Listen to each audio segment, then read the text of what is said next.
Merci Monsieur le Président. Il s'agit d'un amendement notamment pour soutenir les entreprises forestières. Et c'est un amendement qui avait déjà été adopté à plusieurs reprises ici au Sénat et qui vise à faire profiter du taux de TVA à 5,5 sur les bois labellisés, produits localement et issus de forêts gérées durablement.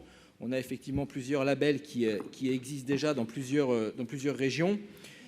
Et donc c'est pour effectivement favoriser à la fois l'utilisation de ces bois, d'avoir une structuration de la filière locale et de permettre justement à ce que, parce qu'on sait que le coût peut être plus important quand on utilise ce bois local, et donc de permettre à l'orienter de manière plus forte.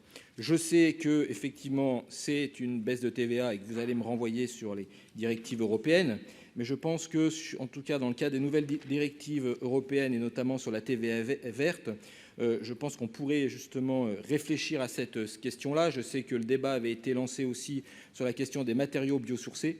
Et il me semble qu'on a intérêt à avancer sur l'ensemble de ces matériaux et notamment de lever l'obstacle européen sur cette question-là.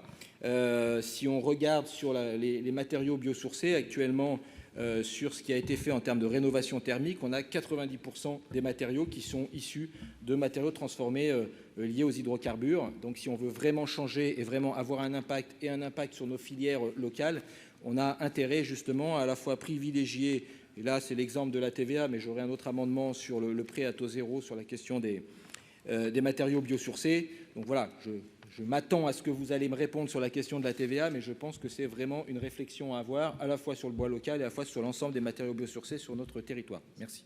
Merci. Monsieur le rapporteur.